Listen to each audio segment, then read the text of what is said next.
C, E, D, B, K. No, this isn't some random out-of-order alphabet. These are vitamins. And just like letters build words, they're the building blocks that keep the body running. Vitamins are organic compounds we need to ingest in small amounts to keep functioning.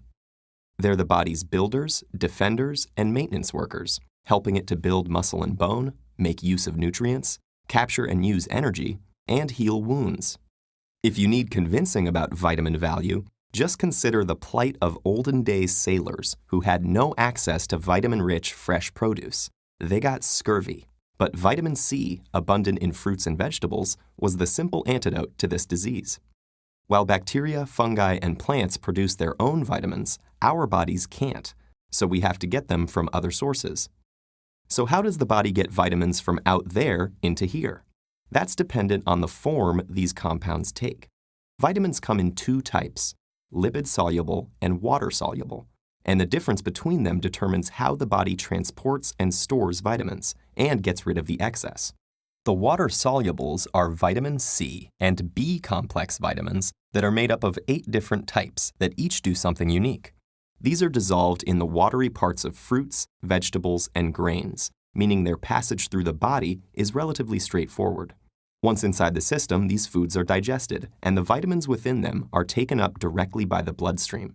Because blood plasma is water-based, water-soluble vitamins C and B have their transport cut out for them and can move around freely within the body.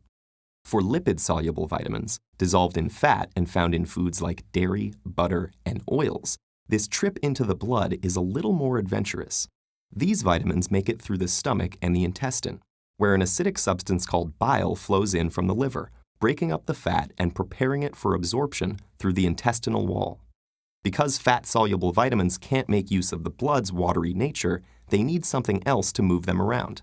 And that comes from proteins that attach to the vitamins and act like couriers, transporting fat solubles into the blood and around the body.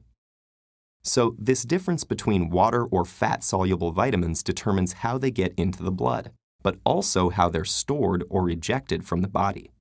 The system's ability to circulate water-soluble vitamins in the bloodstream so easily means that most of them can be passed out equally easily via the kidneys.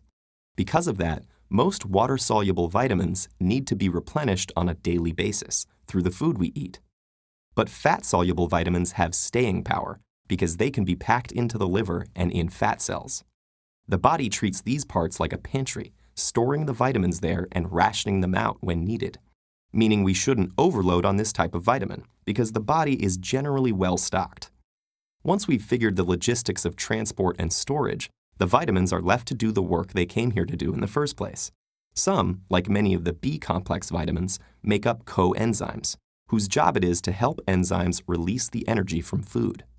Other B vitamins then help the body to use that energy. From vitamin C, you get the ability to fight infection and make collagen, a kind of tissue that forms bones and teeth and heals wounds.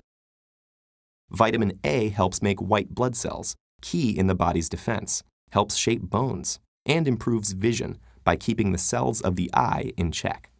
Vitamin D gathers calcium and phosphorus so we can make bones, and vitamin E works as an antioxidant, getting rid of elements in the body that can damage cells.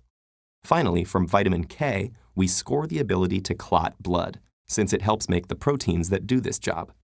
Without this vitamin variety, humans face deficiencies that cause a range of problems, like fatigue, nerve damage, heart disorders, or diseases like rickets and scurvy. On the other hand, too much of any vitamin can cause toxicity in the body. So there goes the myth that loading yourself with supplements is a great idea. In reality, it's all about getting the balance right and hitting that vitamin jackpot.